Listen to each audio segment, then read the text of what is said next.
আসসালামু আলাইকুম রহমতুল্লাহি বারাকাতুহু। সম্মানিত শ্রোতাবিন্দু, সবাই কেমন আছেন? আমি আসলাম একটু আপনাদের সামনে একটা বিষয় নিয়ে কথা বলার জন্য।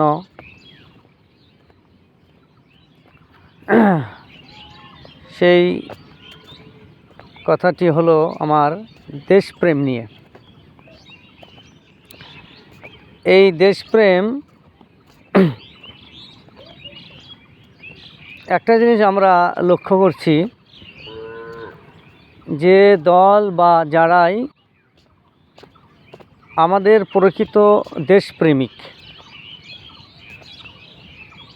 এই প্রকৃত দেশপ্রেমিকের শত্রু হচ্ছে ভারত। এবং আমাদের দেশের দেশপ্রেমিক যারা বা যে দল, তাদেরকে শত্রু মনে করে ভারত। কারণ প্রকৃত দেশপ্রেমিক কোনো দিন কারো তাবেদারি করবে না, স্বতন্ত্রভাবে দেশের জন্য যা ভালো হবে সেটাই তারা করবে। তো আমরা দেখেছি গততে একটি দলকে ভারত কিভাবে তাদের করায়ত্ত করে নিয়েছিল, তাদের দাস করে নিয়েছিল এবং তারা যা যা বলেছে তাই তাই তারা শুনতে বাধ্য হয়েছে। তো এখন কথা হলো, তারা সেই অনুগত দাসকে হাতছাড়া হয়ে গিয়েছে 5ই আগস্টে। এখন তারা ইচ্ছে করলেও নির্দিষ্ট সময়ের মধ্যে তাদেরকে আর এই দেশে কর্তৃত্বশীল করার ক্ষমতা দিতে পারছে না। এই জন্য তারা নতুন কাউকে খুঁজছে যে ওই রকম দাস অনুগত কাকে বানানো যায়। তো আমরা আমাদের দেশের নির্বাচন আমরা দেখলাম, এবং এই নির্বাচন নিয়ে যে কথা উঠছে যে বর্তমান যারা ক্ষমতাশীল তাদেরকেই বিগত দলের বিকল্প হিসেবে, অনুগত দাস হিসেবে ব্যবহার করার চেষ্টা চলছে। এবং তার লক্ষণ আমরাও ইতিমধ্যে বিভিন্ন পরিস্থিতির আলোকে আমরা কিন্তু বলতে পারি যে যারা বর্তমান সরকারে আছে, বিএনপি, আমরা বিভিন্ন মিডিয়ার মারফত এবং বিভিন্ন তথ্য ফাঁসমূলক কথাবার্তায় আমরা জানতে পারতেছি যে ক্ষমতা নাকি তারা আসেনি, তাদেরকে নিয়ে আসা হয়েছে, ইঞ্জিনিয়ারিং করে নিয়ে আসা হয়েছে। জামাত ইসলাম নাকি ক্ষমতা পেয়েছিল বিভিন্ন ডিপ স্টেট, অর্থাৎ ডিপ স্টেট, তারপরে ভারত এবং এই উপদেষ্টা মণ্ডলীদের মধ্যে অনেকে দেশদ্রোহী, মুনাফিক এবং দায়িত্ব জ্ঞানহীনতা, তারা একটি দলের পক্ষে কাজ করেছে। তাহলে ওই যে যারা প্রকৃতি দেশপ্রেমিক, তাদের শত্রু ভারত চায় না যে প্রকৃত জনতার ম্যান্ডেট নিয়ে একটা প্রকৃত দেশপ্রেমিক শাসক বাংলাদেশে আসুক, এটা তারা চায় না। তাহলে এখন বুঝুন দেশপ্রেমিক দল কোনটি। জামাত ইসলামকে ক্ষমতা তারা এসেই গিয়েছিল, এই ক্ষমতাকে তারা ভয় পাইত। কারা ভয় পাইত? যারা দুর্নীতি করে অভ্যস্ত, যারা দেশের সম্পদ লুণ্ঠন করতে বুক কাঁপত না, যারা স্বাধীন মতো ইচ্ছা মতো দেশের শাসন পরিচালনা করবে, এতে করে জনগণের সুবিধা হবে না অসুবিধা হবে এটা ভাবার তাদের কোনো বিষয় না। এই সমস্ত বদ লোকেরা চায়নি যে জামাতের মতো একটি নির্ভেজাল সৎ ন্যায়পরায়ণ শাসক বাংলাদেশে আসুক, এবং ভারতও চায়নি। তাহলে এখন আপনারা ধরুন বা ভেবে দেখুন, আসলে দেশপ্রেমিক কারা,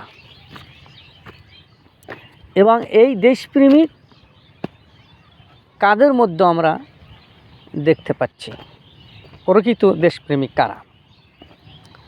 এই মুহূর্তে আমাদেরকে ভাবতে হবে যে আসলেই জামাত দেশপ্রেমিক একটি সংগঠন বা দল, যারা দেশের যে বর্তমান যে বিপ্লবকে ধারণ করে, এবং বিপ্লব নিয়ে তারা অত্যন্ত সন্তোষজনক কথা বলছে, যা আমরা বুঝতে পারতেছি। আর একটি দল এই বিপ্লবকে অবজ্ঞা করে জনগণের রায়কে তারা প্রত্যাখ্যান করেছে, তাদের বিভিন্ন আগের যে ফেসিবাদ, এই ফেসিবাদের কথাই আমরা এখন শুনতে পাচ্ছি। তাই জনতাকে আমাদের বুঝতে হবে, প্রকৃত দেশপ্রেমিক শাসককেই আমাদের বাংলাদেশে নিয়ে আসতে হবে। এর জন্য আপডেটে ইদানিং বর্তমানে যে ভুলগুলো হওয়ার কারণে যে ন্যায়পরায়ণ শাসক ক্ষমতা দ্বার প্রান্তে এসেও জনগণ ম্যান্ডেট দেওয়ার পরেও ক্ষমতায় আসতে পারল না ডিপ স্টেট এবং এই কুলাঙ্গার কিছু উপদেষ্টাদের কারণে। তাই এই দেশপ্রেমিকদেরকে আগামী দিনে কিভাবে ক্ষমতায় নিয়ে আসা যাবে সেটার ব্যাপারে আমাদেরকে সতর্ক থাকতে হবে। কারণ একটা মাথা উঁচু করে দাঁড়ানোর মতো একটি দল, সততা ন্যায়পরায়ণতা, ন্যায়ের কাছে কোনো মাথা নত করবে না, তারাই যদি ক্ষমতায় আসে, বিশ্বের বুকে অনেক ছোট ছোট দেশ তারা নিজের পায়ে দাঁড়িয়ে অস্ত্র শস্ত্রে তারা এবং বিজ্ঞান শিক্ষা দীক্ষা দিয়ে অনেক এগিয়ে গিয়েছে। আমার বাংলাদেশের মতো অনেক দেশ আছে, যেমন সিঙ্গাপুরের কথা বলা যায়। এই স্বাধীনতার ৫৪ বছরেও আমাদের দেশ এই গোলামির দেশই থেকে গেল, এর একটি মাত্র কারণ এই ভারত। এই ভারত চায় না বাংলাদেশে দেশপ্রেমিক শাসক আসুক, এবং কি আর বলবো, তা আমাদের দেশেরই কিছু কুলাঙ্গারেরা তারাও চায় না।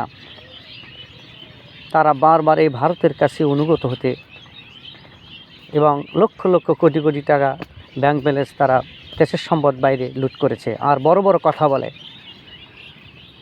এত অপরাধ করার পরেও তারা কোনো ক্ষমা চাওয়ার বা নমনীয় হওয়ার কোনো প্রশ্ন না। তাই আমি বলবো, প্রকৃত দেশপ্রেমিক কারা আপনারা অবশ্যই বুঝতে পারছেন, সতর্ক থাকবেন।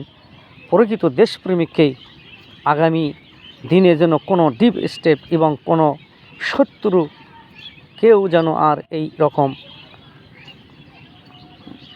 মানে প্রকৃত শাসকদের ক্ষমতা ছিনিয়ে না নিতে পারে, এই জন্য সতর্ক থাকতে হবে।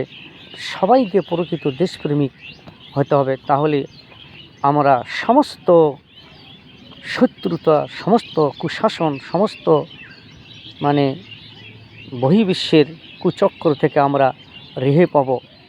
না হলে আমাদের এই গোলামি আরও যে কত বছর এই গোলামির আবদ্ধে আমাদের শিকলে আমাদের আবদ্ধ হতে হবে, তা আমরা চিন্তাও করতে পারবো না।